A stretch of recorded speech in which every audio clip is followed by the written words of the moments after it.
Kita ke sorotan lain, saudara. Parlemen merespons posisi rupiah yang terus melemah terhadap dolar Amerika Serikat. Beberapa saran terlontar mulai dari memanfaatkan devisa hasil ekspor hingga mendorong Bank Indonesia melakukan intervensi untuk penguatan rupiah. Anggota Komisi 11 DPR fraksi Partai Golkar, Putri Komarudin, menyarankan Bank Indonesia mengoptimalkan devisa hasil ekspor sumber daya alam sehingga kestabilan nilai rupiah bisa dibantu dari suplai valuta asing yang masuk.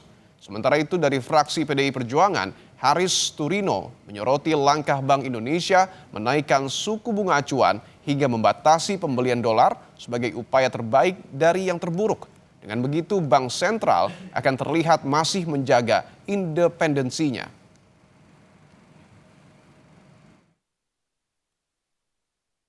Harus ada penguatan, terutama kebijakan terkait dengan devisa hasil ekspor.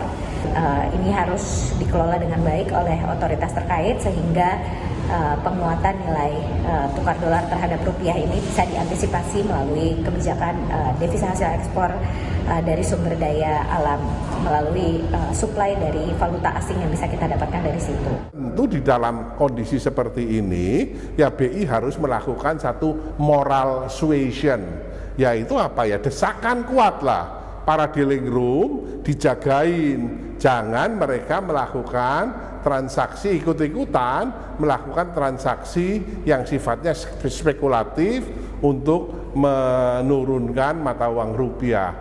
Termasuk salah satunya adalah menaikkan BI rate. Karena menaikkan BI rate ya, ini juga memberikan sinyal yang positif bahwa BI ini independen.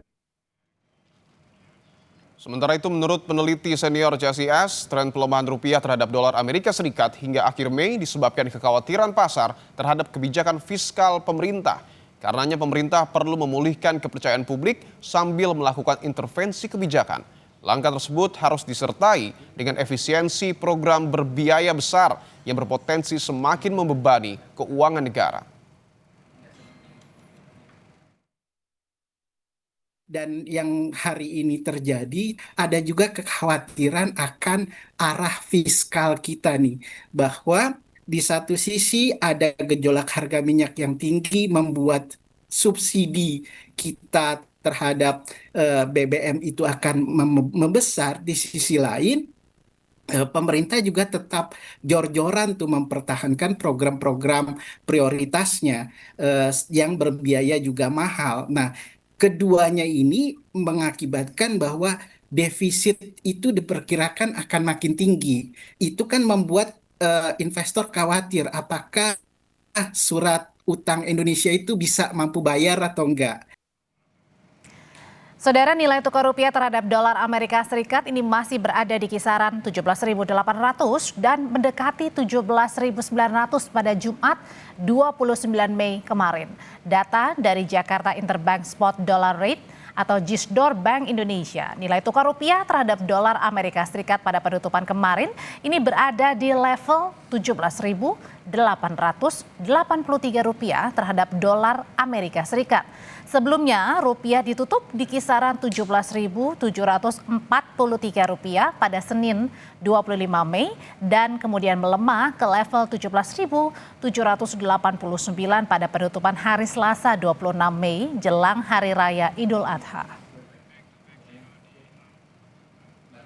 Aksi menjual simpanan dolar kini mulai banyak dilakukan sejumlah warga sebagai reaksi atas melemahnya rupiah. Menurut salah satu staf money changer di kawasan Jakarta Pusat, jumlah nasabah yang menjual dolarnya naik 30% dalam kurun waktu dari seminggu.